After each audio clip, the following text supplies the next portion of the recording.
حضرت موسیٰ علیہ السلام کی امت پہ بارش بند ہو گئی ہے، سارے لوگ حاضر ہوئے ہیں، اللہ کے نبی بارش نہیں برس رہی، سبزہ خشک ہو چکا ہے، سبزہ نہ ہونے کی وجہ سے ہمارے جانور کمزور پڑ گئے ہیں، آپ دعا فرمائیں کہ اللہ باران رحمت برسائے۔ آپ نے فرمایا سارے میرے ساتھ چلو، استسقاء ادا فرما کے اللہ کے حضور دعا کی، رب کریم تیری مخلوق ہے، ان پہ بارش برسا۔ دیکھا بارش کو نہیں برسی، دھوپ اور تیز ہو گئی۔ یا اللہ ہم تو بارش مانگنے آئے تھے، تو بارش تو برسی کوئی نہیں بلکہ دھوپ اور تیز ہو گئی۔ تو آگے سے جواب کیا آتا ہے، کلیم اے میرے نبی علیہ السلام، یہ جو بندے آپ لے کے آئے ہیں نا نماز کے لیے، ان میں ایک بندہ ایسا بھی ہے جس کو 40 سال ہو گئے ہیں، اس نے ہمیں ایک سجدہ بھی نہیں کیا، اس کی راتیں پاک نہیں ہیں، اس کی تنہائیاں پاک نہیں ہیں، ہم نے اسے بڑی مہلت دی ہے، ہم نے اسے بڑی ڈھیل دی ہے، لیکن اب ختم۔ یہ جو بارش نہیں نہ برس رہی، یہ اس کی نحوست ہے۔ حضرت جی ایک بندہ صرف ہوئی جن میں 40 سال ہو جائیں اور آپ انہیں کہ سجدہ نہ کرے تو بارش ہی بند ہو جائے، اتنے کنے کنے حضرت جی اتنے ملے پھرے نے حضرت جی، انہوں نے 40 سال ہو گئے نے کدی مالک اگے جھکے ہی نہیں، حضرت آئے ہی نہیں کبھی مسجد، رمضان میں بھی نہیں آئے۔ ایسے ایسے بدقسمت بھی ہیں،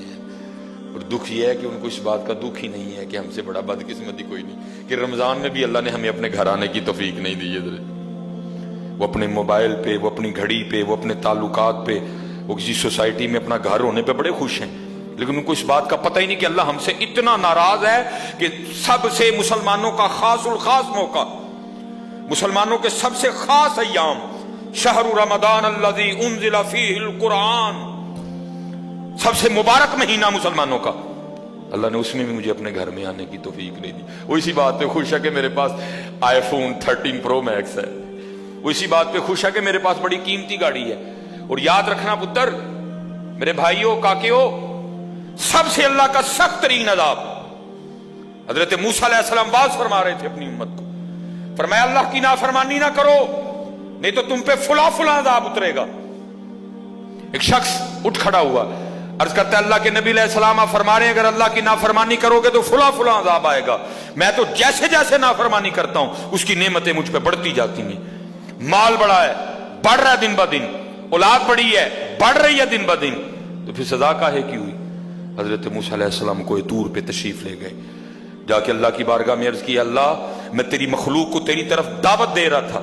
ان کو گناہوں کی نحوست سے ڈرا رہا تھا، گناہوں کے عذاب سے ڈرا رہا تھا، اگر تم اللہ کی نافرمانی کرو گے تو یہ عذاب تم پہ اتریں گے۔ ایک بندہ اٹھ کھڑا ہوا اور آگے سے عرض کرتا ہے اللہ کے نبی علیہ السلام میں تو جیسے جیسے نافرمانی کرتا ہوں مجھ پہ اس کا کرم، اس کا فضل بڑھتا جاتا ہے۔ میں نے پوچھا کیا کرم ہے؟ اس نے کہا مال بڑا ہے، بڑھ رہا ہے، اولاد بڑی ہے، بڑھ رہی ہے، مویشی بڑے ہیں، زمینیں بڑی ہیں، کھیتی باڑی بڑی ہے، بڑھ رہا ہے میرا۔ اللہ پاک نے فرمایا میرے کلیم، میرے جو عذاب کے انداز ہیں، میری جو عذاب کی صورتیں ہیں، ان میں سے جو سخت ترین عذاب ہے اس وقت میں نے اس بندے کو وہ عذاب دے رکھا ہے۔